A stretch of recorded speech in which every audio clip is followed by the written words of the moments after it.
is Caroline Turin. I move to approve the minutes as presented. Bill Gormley, I second. Okay, we have a motion and a second. Ms. Strobel, could you please conduct a vote? Certainly. Ms. Clark, Yes. Madam Chair, Yes. Senator Edwards, Aye. Mr. Miller, Yeah. Madam Chair, may I make a suggestion?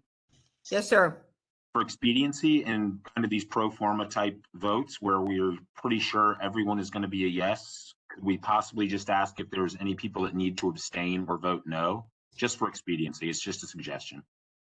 Well taken. If that's appropriate, yes, we can certainly do that. Are there anyone who wants to abstain or vote nay to the last motion? Noting none, all others will be a yes, and that motion will pass. Thank you, Director Miller. Thank you, Madam Chair.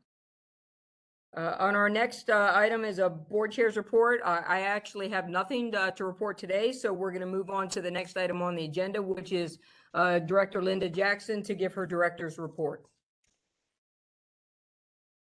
Thank you very much, Madam Chair. I will share my screen.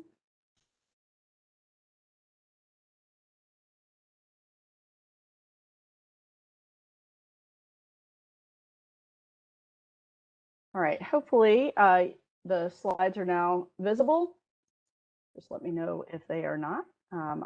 I am excited for this opportunity for our first virtual meeting after passing the virtual meeting policy last meeting. So welcome virtually.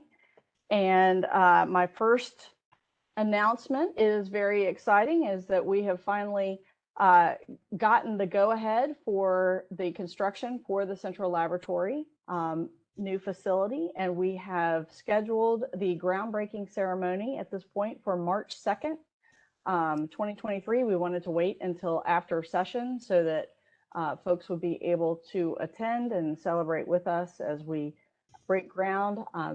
Obviously, a little bit of work will begin before that as the construction company gets situated on the site.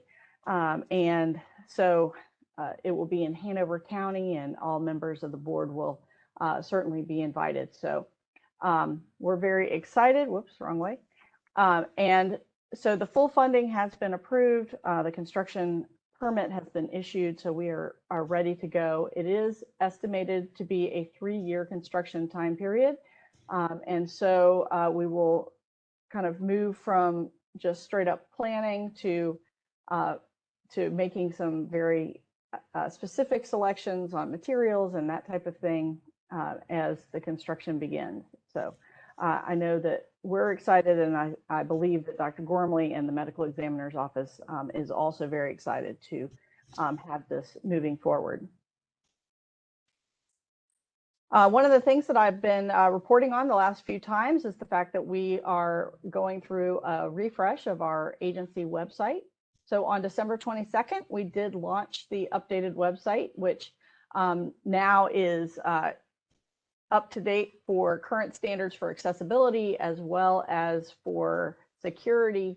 And it has significantly improved the ability to navigate the website using a mobile device. So I know that we have some materials such as the evidence handling guide that are used by law enforcement, and hopefully this will make it much easier to access those materials when you're in the field. So this was phase 1 of the project. Phase 2 is beginning now and has been been working in the background along the way, and that is to interface the website with our quality management system, where we have our documents such as our technical procedures manuals and our quality manual, so that those that we post already to our website can that process of posting our most current manuals can be done automatically, so that it is, there's no delay between when we post when we publish a new manual and when it is posted on the website for anyone to view. So we are moving forward with kind of reinstituting our training for attorneys and judges. We are planning 4 sessions for 2 different disciplines that will happen later in the spring. So one is to redo the DNA full day training. And this again will be that there will be a session that is held at each one of our laboratories to provide the opportunities across the state. It is in person and will have somewhat of a more hands-on training feel. And then the other one is the controlled substances training, which was done virtually during the pandemic. That will be in person, so that hopefully that will also allow for a little more hands-on to the training, and it is a half day. So these particular trainings do not qualify for CLEs. We didn't even try because we're trying to focus on the science and not on the law. And so these will be open for Commonwealth attorneys, defense attorneys, and judges, and they will be posted on our website, and we'll send out a notice as well when the registration is open, so that folks will know to go and do that. Another thing that we had done just before the pandemic and kind of right at the beginning of the pandemic was establish a customer working group of law enforcement and attorneys to get feedback on certain policies and so forth that we are thinking of implementing, and just get general feedback on customer service. And those meetings will be held virtually. We do have a couple of subjects that we are interested in getting feedback on at the moment. We're interested in getting feedback on some new ways of reporting our results in the latent prints section. And we don't want to make changes to the way we report unless we get some input on the fact that the new way would be better than the old way. And so that's one of the things that we'd like some input on. And also we'd like some input on some things happening in DNA with changing the way we publish profiles and the certificates of analysis, as well as the way that maybe some searches are done in CODIS, or the information that's put into CODIS for searches, as some agencies across the country are starting to use rapid DNA in booking station. And so those are just a couple of topics of things that we would like some feedback on. And so if you are interested in serving on the customer working group, please let us know. And if you have a recommendation for someone who you think would be good, you can let us know that as well. One thing that we are offering to our scientists starting in February are some sessions on how to combat and handle stress and vicarious trauma. We have hired a company, MindGen, it's a very small company out of Charlottesville, who is actually a person who used to be a DNA analyst for a private company, and so has done forensic science and knows kind of what goes on with forensic science, but has moved into a different path and is providing this type of training for using tools to try and manage stress and vicarious trauma. So it will be 4 45-minute sessions, and so I think that it is a good thing to offer. I know that staff have been to different meetings and have heard about programs that laboratories have been putting in place. I know law enforcement has, had these types of things for a while now with peer support groups and different things. And so we're dipping our toe into this as well. The post-conviction project. I'm sure that Ms. Howard thought we would never have another slide that started with post-conviction project since it had been put to bed. But we actually have some cleanup to do with some of the materials that we have in our laboratory that we have been storing. So all of the case files that we identified as part of the review, we are getting ready to return those to the State Records Center. We went ahead and had our historic or archive case file project staff members go ahead and scan in all of the certificates of analysis for those cases before we send them back. And so that will be good. We wanted to get all this kind of done before we move into a new facility. So the other thing that we are going to return is the actual evidence that we identified in those case files. So the swabs that were affixed to the notes pages, those have, during the course of the project, those were taken out. They were assigned a chain of custody for how they were identified, and they are then now being treated as evidence, as well as the dried down sample extracts from the testing. Once those are dried down, they will be able to be stored at room temperature by law enforcement, just like any other dried down sample that we return. And so these are going to be returned to investigating agencies just like any other evidence, because we do not maintain or store evidence unless it is by court order for the biological evidence, long-term storage biological evidence. So anyway, that is something that is going to start fairly soon. We will be returning those in batches so that we're not nickel and diming different agencies. We want to return all of the things to each agency in one batch. And so we'll be working to organize that. And I'll be sending out a notification to the sheriffs and chiefs to let them know that this is coming, with a little background as to why these exist and why they're being returned. Our forensic training section, they did teach 3 Forensic Science Academy sessions in 2022, and the first one for 23 starts January 30th. This is the 9-week course on crime scene investigation.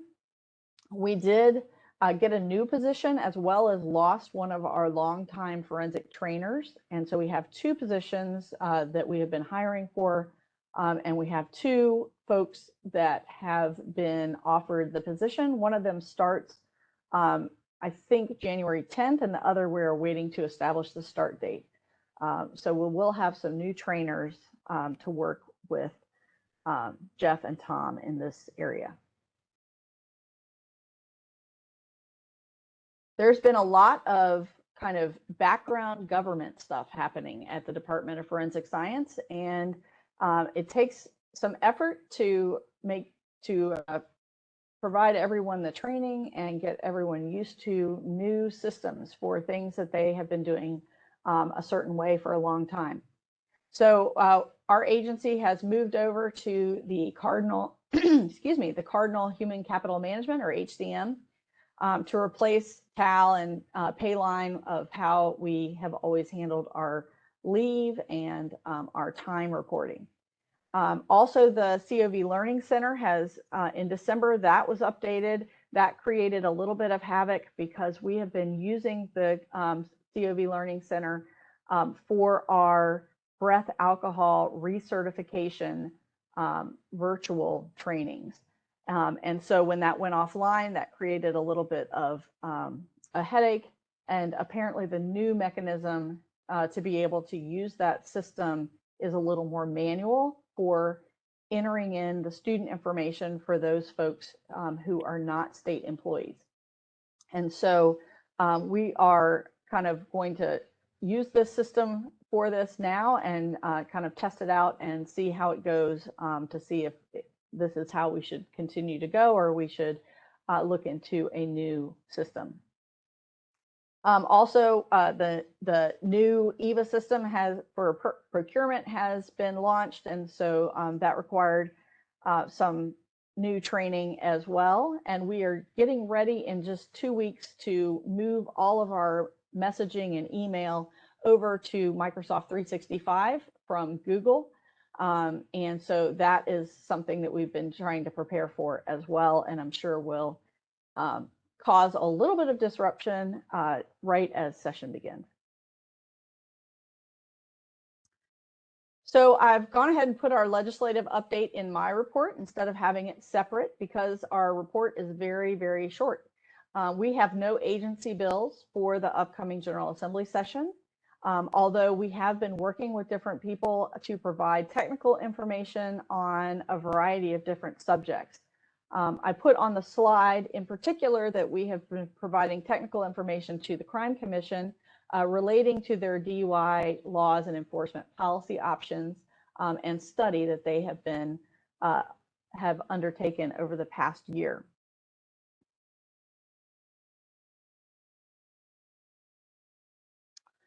Our field test regulations, we have been undergoing retesting or reevaluation of some of those field tests that have been on the list for a very long time. Our current big list that was originally published in 2016 in the Register of Regulations will be updated, but at this point we have just been adding additional lists, also published in the Register of Regulations, but it makes it so that the list is not all in the same place as we are adding, having new kits that we have evaluated, and we wanted to go ahead and get those on a list so that they were available for use. So once we have completed, and it should be in the next couple of months, once we have completed the overarching reevaluation of kits, we will republish a list so that it is all in one place. So there are some kits that have been on the list that are no longer going to be on the list because the manufacturer did not request for the a reevaluation to be done. There's at least one company that no longer is in existence. So obviously law enforcement in Virginia shouldn't be overly burdened by that because if they're not in existence, they're no longer selling the kits and shouldn't be available. So anyway, these links to the lists are on our website. I have included the link to our website where the list is on the bottom of the slide, and from the PDF version of this presentation, those links should be active. We do have a couple of updates in toxicology. Toxicology, I think everyone knows, we are doing all of the, or we're responsible for doing all of the testing for postmortem from the Office of the Chief Medical Examiner. Currently, some of those cases that they would normally be submitting to us, they are submitting to a private laboratory. We have an MOU with them so that we are covering the cost of that outsourcing as we are trying to increase our analytical capacity by getting the new positions that we were given in this past General Assembly session hired and trained. So that outsourcing is only being done for the postmortem. It is not being done for DUI. So the DUI, DUID cases are being analyzed at our laboratories. And we have, as of January 1st, as I had been reporting prior, we have made that policy shift where we are now going to be screening all DUI, DUID samples for the THC metabolite in addition to alcohol. So additional drug screening on top of the THC, which will be done for everything, additional drug screening will continue to be performed on samples with blood alcohol content of less than 0.1%. So we are working to update our THC method that is used for quantitation and confirmation. And so hopefully that will be completed. The validation's in process now, and hopefully that will be completed in the next, it'll probably be several months before it's completed. When that goes online, it should make it so that Currently, there are some cases that are being reported out as inconclusive if the sample contains a mixture of Delta 8 and Delta 9 THC, because our method cannot differentiate the two when both are present. And so that is something that when the new method goes online, that should alleviate the necessity to have cases go out as inconclusive for THC. All right, just a little information on our budget and resources. I just wanted to report on what was introduced by the governor in the governor's introduced budget for changes for 2024. The 24 changes are down at the bottom in the red square. And so it does include additional positions, six additional general fund positions. And you can see that the additional funding is mostly for personnel. And I'll go through what those changes are. The first one is to convert a part-time evidence receiving technician to a full-time evidence receiving technician in our Western laboratory. Our Western laboratory now receives almost as many cases as Central and significantly more than Northern and Eastern. But they had less full-time personnel than any of the other labs. And so this will give them an additional full-time person. So hopefully that will make it so that people that are bringing evidence to the lab will have less time to wait, and it will make it more efficient for all of the locations in our western part of the state that do submit their evidence by mail. Also, we were given funding, the one piece of funding that is not related to personnel costs is to cover the additional software subscription fees that we are now paying for our cell phone investigative tools. So these are the different tools that allow for cell phones and both iPhone type phones and Android type phones to be unlocked so that the information that's on those phones can be returned to the law enforcement agency so that they can use it in their investigation.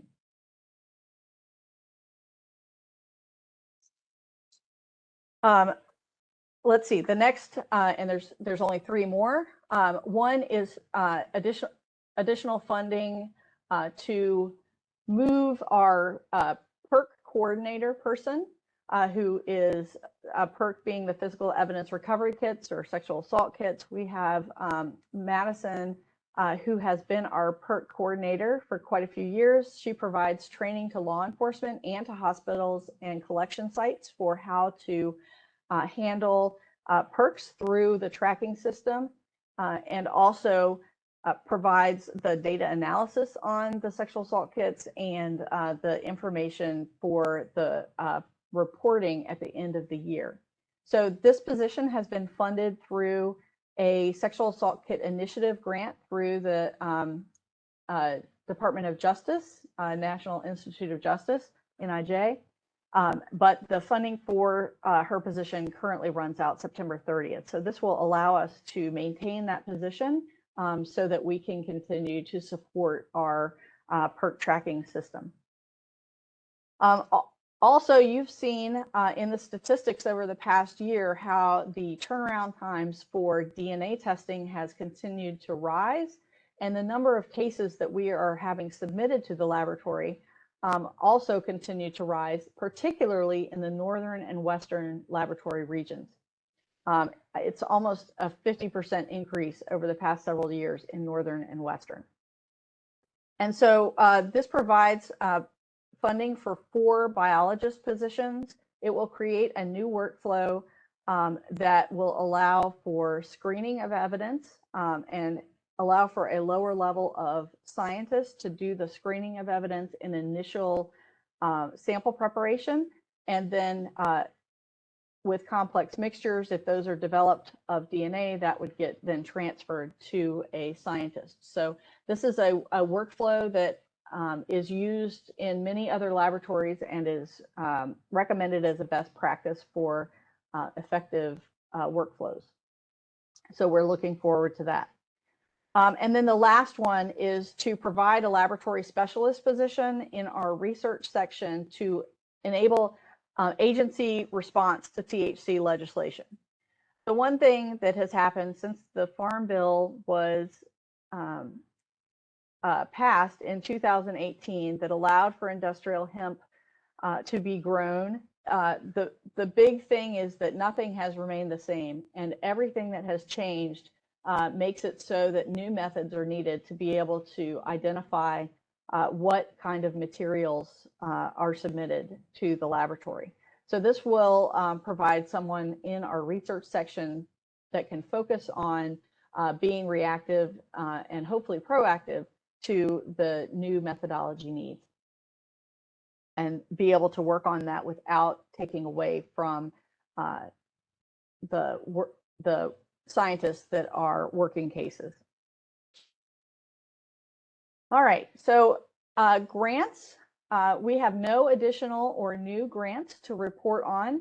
No actions are needed from you to apply for any grants. This is not the season for grants, but since it's not the season for giving money, the folks in Washington that give the money are taking this time to do some audits of grant recipients.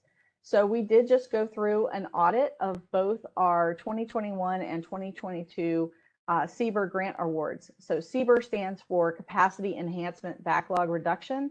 This is the grant money that is specifically for DNA testing, trying to enhance the DNA capabilities across the nation. So we have several I think 5 scientists that are paid off of this grant. And we buy a lot of supplies and some equipment off of this grant. And so there's a lot of records for them to review, but they have done a desk audit. We had several meetings with staff, and they completed the audit in late December of 2022, and they are now writing up the findings. And at the time when the last meeting ended, they let us know that they didn't have any findings from that audit. So we look forward to getting that report. Case statistics. This would be the meeting where I would love to give you the calendar year, end of year case statistics for turnaround times and submissions. However, our statistics are not finalized until the 6th of each month, which allows time to make sure that the data is correct before they're published. And so it being the 4th, we don't have those yet. So I have a couple of 2 slides with some information, and I plan to add the normal slides for workload to this presentation and resend it to you after the statistics are finalized, and it will also be reposted to the website once it is updated. But just to look at where we were in November, our average turnaround times in firearms and tool marks have gone down significantly over the year. That is a good portion of that is due to the increase in the number of agencies that have their own NIBIN system. And also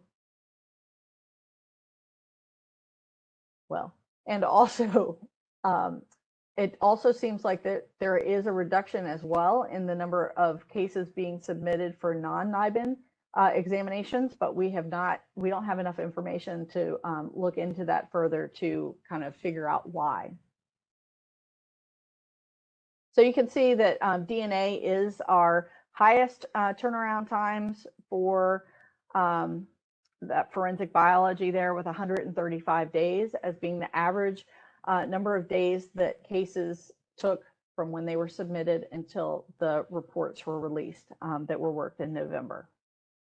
So we are looking forward to the additional staff that will be provided, hopefully, in the governor's introduced budget, although we certainly understand that it has to go through the whole General Assembly process, and we'll see what happens. And then this, I believe, may have been, I can't actually recall now if this was in the presentation at the last meeting, but this just compares the case submissions for Q3 of the calendar year between 2019 through 2022. So you can kind of see the changes. We are still seeing a reduction in the number of drug cases or controlled substances cases that are submitted, although in 2022 it was higher than 2021. And there is, as you can see, an increase in the number of DNA cases that was submitted and toxicology. So one thing to just note with the digital and multimedia evidence, a lot of what we get for that digital and multimedia evidence are cell phones. And so I did get a little bit of an analysis from Sabrina Sillison, our program manager for physical evidence, who let me know that those mobile devices where we don't have to hook it up to a tool and brute force open, where it goes through iterations trying to come up with what the password would be to be able to get into the cell phone. If we don't have to do that, the average turnaround time is actually 15 days. But when you do have to hook a cell phone up to that tool, that brute forcing of trying to go through all the iterations to get it to open up actually moves it up to an average of 64 days. And that's because the device is actually just sitting there chugging with the computer, doing its thing throughout the whole process. So when those turnaround times kind of fluctuate a little depending on what was worked in that month. And that was all the information that I was going to share. And I am happy to answer any questions that anyone might have about anything that we have going on.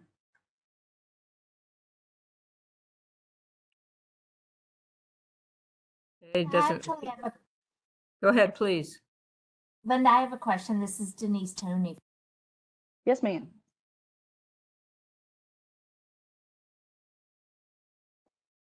Suddenly, I cannot hear you. No.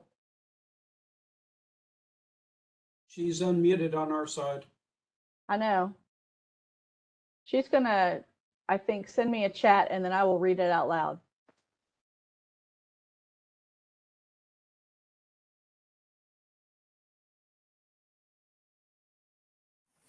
Hi, Linda. In the meantime, this is Nicole Whitman. May I ask a quick question?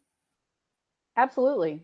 So, what do you attribute the decline in the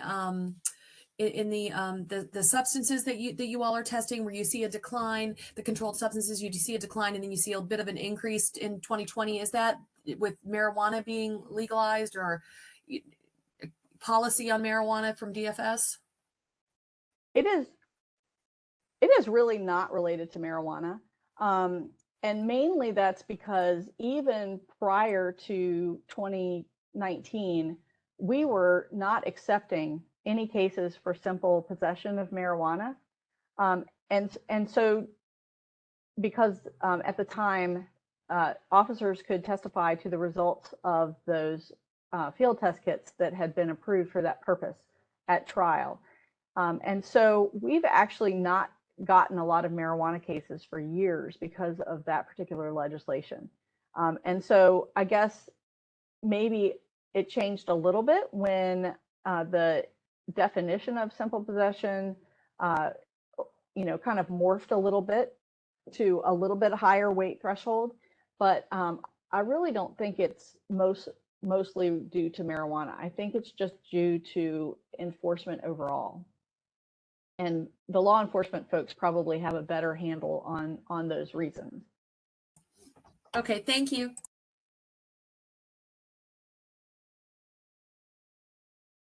Linda, did you get Yes. the?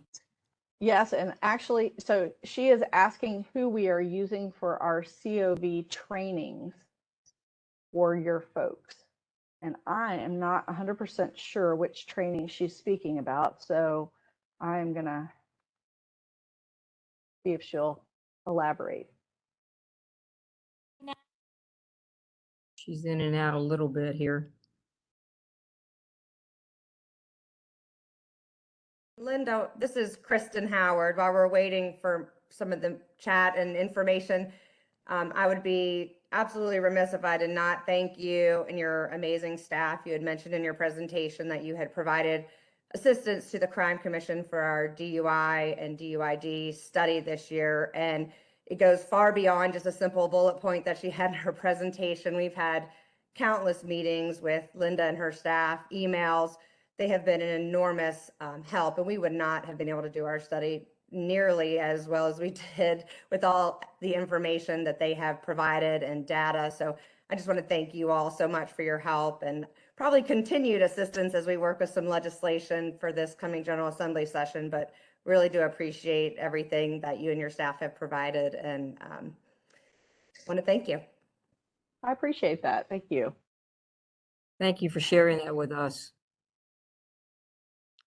Linda, did you get any follow-up on that? Yeah, so she is asking which training, who we had to provide our trainings on all of the new systems, the Cardinal, the EVA, the Microsoft, and she said she would call me, but basically we've just been doing the trainings that have been provided. All of the those who know Cardinal and love Cardinal will know that Cardinal Carl is our friend.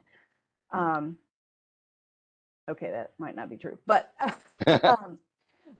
anyway, so we have, and other than that, we've had our people in finance and HR do some Q&As, but we haven't had anyone from the outside come in and do additional training. Are there any other questions for Director Jackson? Okay, seeing none or hearing none, thank you, Linda, for that report. Absolutely, thank you. We're going to move on to old business, and I'd like to call Miss Amy Jenkins to provide an update on the proposed regulatory amendments. Sure, Chief DeBoer, thank you. Good morning, everybody. So there are two that are on for old business. One deals with 6 VAC 4050. Those were in the proposed stage. And this is simply an update. There's nothing for the board, no action for the board to take. The 6 VAC 4050 were the amendments to the marijuana field test regulations, just to refresh the board's memory on that. And those have gone through DPB, and DPB has done their analysis, and we did not disagree with their analysis at all, that it would not have any kind of fiscal impact. And now it is moving to the Secretary's office for review. The second set of regulations that are still pending is the fast track parking regulations. The board might recall that those had moved to the governor's office the last time, and that's still where we are with those at this point in time. So those are the two updates on the pending regulatory actions right now. Okay, thank you. And then if you could just stay and please provide on new business, provide an update for us on the periodic review. Sure. So last meeting in October, the board approved the initiation of a periodic review of what we call our PPGs, which are our public participation guidelines. Those are required by statute, and we have had them for quite some time, and in 2017 or so did a revision.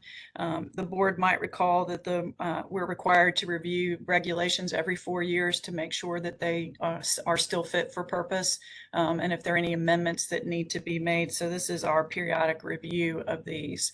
With the board's approval last meeting, I put it into the Virginia Register, and it was published on November 21st, 2022, in the Virginia Register of Regulations, and the public comment period was initiated. There were no public comments received regarding the PPGs. I had Ms. Strobel forward out the PPGs yesterday. These follow the model PPGs. Like any lawyer, if it ain't broke, don't fix it. And I plagiarized readily. And so we pulled the model PPGs and used those when we put these into place. And these continue to follow the model PPG guidelines. So with no comments and being in compliance with the statutory requirements, my recommendation to the board would be that these be retained as is. So if we could have a motion to that effect, we can proceed to close the periodic review with the board's approval. It's Michael Hugh Young, so moved. And Amy, I won't report you to the state bar for plagiarism, okay? Thank you, Mr. Young. Is there a second? Megan Clark, second. So we need to do a vote count. Is there any abstentions here? Any nays? We can assume that all others are ayes, and that motion will be passed. Thank you. We are now in the public comment section. Is there any members of the public who would like to provide comment at today's meeting?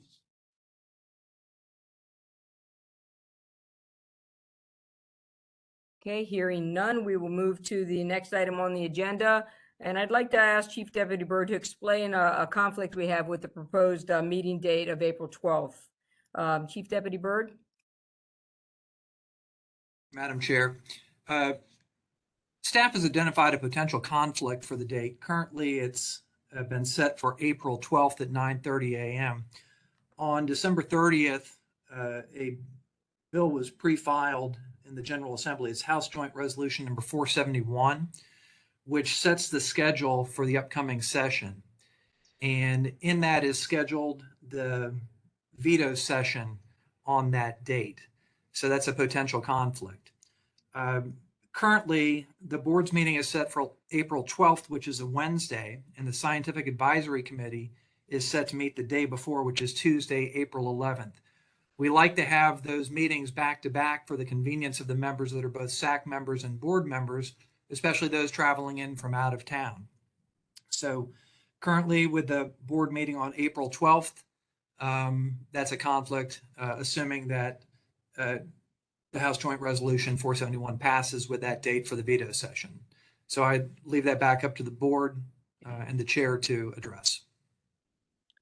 Yeah, so we're trying to be sensitive to not just those that need to be there for the veto session, but also the Scientific Advisory Committee to keep them so they don't have to have a gap in their travel days between meetings. So is there any real opposition to us moving this to Monday, the 10th? We'd like to keep it in the same week. We've already booked, the schedule that week, and we'd like to keep it that week. Is there any real opposition to that date?